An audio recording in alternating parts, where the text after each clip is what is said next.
patuloy pa rin natin na binabantayan ang LPA na nasa labas po ng ating area of responsibility about 1,780 km east ng Mindanao.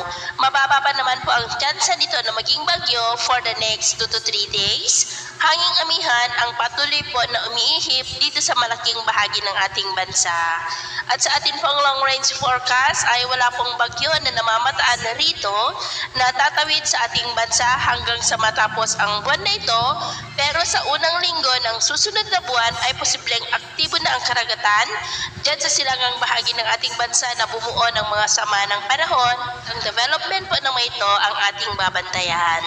At sa lagay ng ating panahon ngayong tanghali ay generally fair weather sa malaking bahagi po ng ating bansa maliban lamang sa mga tsansa ng maulap na kalangitan na may mga pulupulong pagulan sa ilang bahagi po ng Nueva Ecija, Quirino, Aurora, Quezon, Laguna, Batangas, Bicol Region, Oriental Mindoro, ilang bahagi po ng Palawan, Capiz, northern part ng Cebu, southern part ng Samar, Sarangani, South Cotabato, Davao del Sur at maging po dyan sa may Mati sa may Davao Oriental. At sa susunod po namang oras, posible pa rin ng mga isolated rain sa ilang bahagi ng Ilocos Region, ilang bahagi ng Cordillera, ilang bahagi ng Central Luzon, Calabar Luzon, Bicol Region, ilang bahagi ng Mimaropa, bahagi po ng Kabisayaan, Zamboanga Peninsula at southern part ng Mindanao.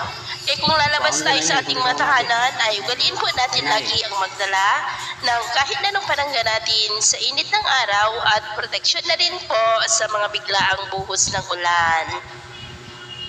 At sa atin naman pong mga baybayin, wala naman po tayong nakataas na namang gale warning signals, pero iba yung pag-iingat lamang po kung papalaot tayo para mas makaiwas.